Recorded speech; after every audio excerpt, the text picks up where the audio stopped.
pemilu ditunda tahun 2025. Kok bisa? Gak yakin deh. Coba cari berita lain. Di berita lain kok infonya tetap berlangsung di 2024? Ini yang benar yang mana sih? Jadi bingung mana yang benar dan salah. Coba cari info lagi deh. Ada video tentang demokrasi nih. Coba play dulu deh. Halo teman-teman, selamat datang di kelas demokrasi. Pada kelas sebelumnya, teman-teman sudah membahas tentang pemilu. Pada video kali ini, kita akan lanjut membahas tentang demokrasi. Teman-teman, masa pemilihan umum udah dekat nih.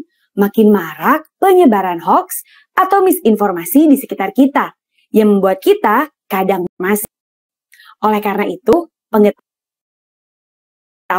yang kuat tentang berpikir kritis dan perilaku yang bijaksana menjadi sangat penting dalam upaya memerangi hoax dan bias informasi.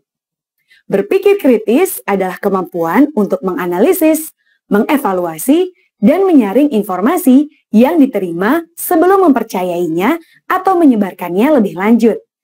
Berpikir kritis melibatkan keterbukaan pikiran, kemauan untuk mencari fakta yang valid, serta kemampuan untuk mengidentifikasi manipulasi informasi.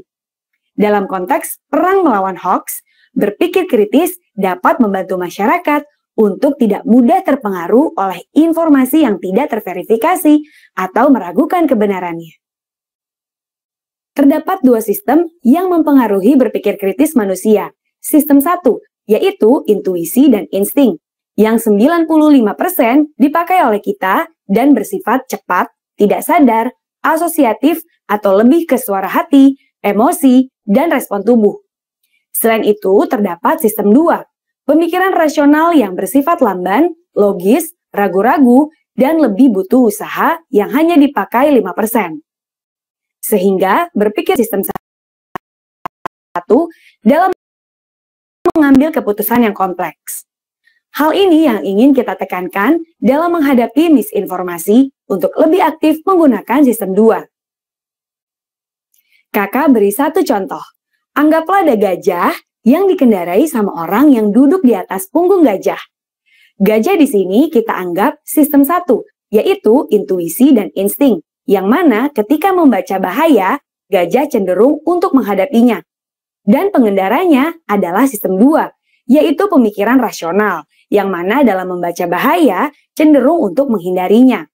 Dalam mencapai tujuan pemikiran sistem 2 harus sering digunakan agar selamat sampai tujuan. Oleh karena itu, berpikir menggunakan sistem 2 ini akan melatih kesadaran berpikir kritis kita jauh lebih baik. Lalu, bagaimana sih menumbuhkan kesadaran kritis? Yaitu dengan mengetahui terlebih dahulu jebakan-jebakan apa saja yang ada di sistem 1. Beberapa jebakan tersebut diantaranya overconfidence. Percaya diri itu boleh ya, tapi jangan sampai terlalu percaya diri sehingga lalai dengan fakta yang ada. Selanjutnya, groupthink atau keinginan untuk ikut menyamakan sikap, pemikiran, atau yang bisa kita sebut sebagai followers. Selanjutnya ada confirmation bias atau bias informasi.